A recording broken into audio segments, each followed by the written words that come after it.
Hey everyone, Michael O'Brien here, and today I wanted to take a look at the original Pokemon Wild Card by Michael Bloemeke.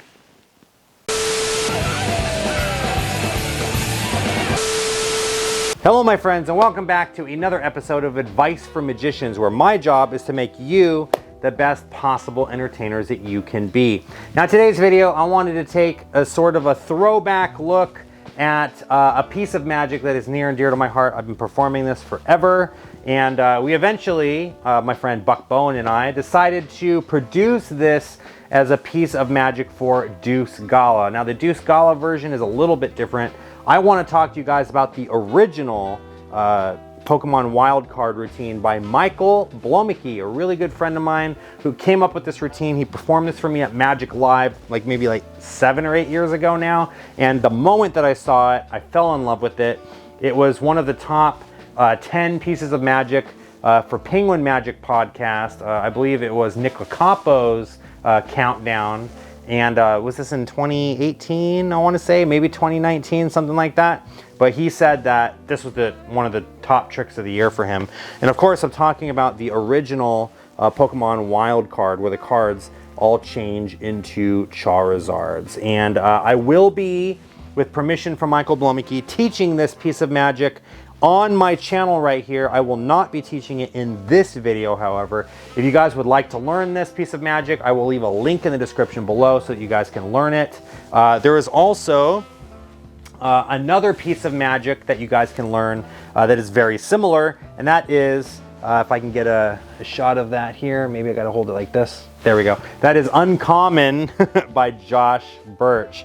And this allows you to take any cards. They can be poker cards, they can be trading cards, Pokemon, Yu-Gi-Oh cards, Magic the Gathering. You can even use like baseball cards or basketball cards. It doesn't matter.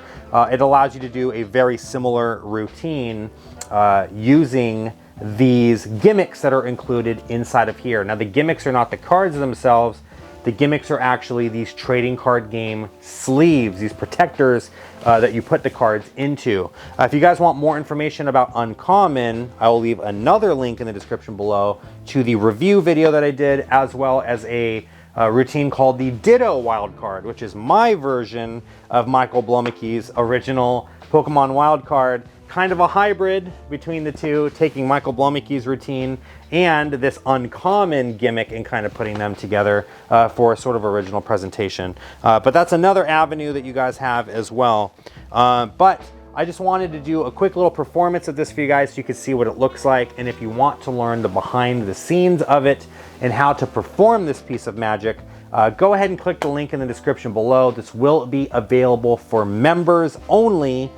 You will have to be a Mob Squad member or higher, so for only $5 a month, you'll be able to learn this, plus over 70 other pieces of magic in the tutorials playlist. But enough of my yakking. What do you say? Let's boogie. I'd love to share with you a little piece of my childhood. Of course, the contents of this box being, you guessed it, my Pokemon cards. Now, after you've finally convinced your mom to take you to Toys R Us, after whining and complaining for the last couple hours, you go to the store and you pick up one of these. These are called booster packs.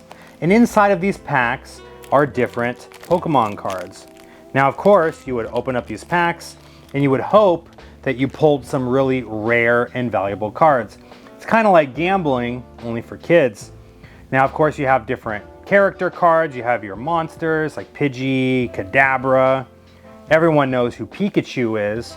You also have energy cards. These give your monsters abilities to be able to perform attacks.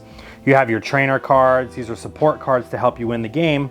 But none was as rare as this one right here. Of course, I'm talking about the rare holographic Charizard card. If you had one of these, you were the coolest kid on the playground.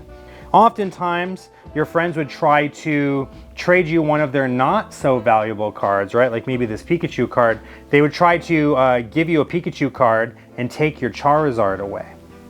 But I was a little bit more clever than my friends. You see, I would always manage to make sure I walk away with a rare holographic Charizard card, leaving me with two.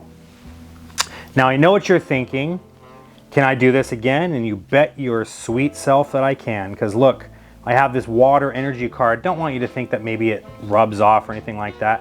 But if I place it right here in between these other two Charizards, all I have to do is just pull it through, leaving me with 3. Now if I can do 1 at a time, I should be able to do 2 at a time. There's 1, 2. I place 2 cards between that rare holographic Charizard and just a little pull. And what do you know but the cards, they become rare holographic Charizards. Now, I know what you're thinking, and this is not a figment of your imagination. If you were here, I could hand this card to you right now, and you can actually examine it for yourself. We only have a few cards left, so here, let's go ahead and try something else now. I'm going to take that rare holographic Charizard. I'm going to hand you Staryu. So if you hold out your hand, I place the Staryu in your hand just like this, and just a little rub. And if you go ahead and have a look, you can check your Staryu, which is now transformed into a Charizard. Again, just a few cards left, but if I take that entire packet, give it a little shake just like this, not only does 1 change, but each and every single one of these cards, 1, 2, 3, 4, 5, 6, 7, 8, 9 rare holographic Charizards.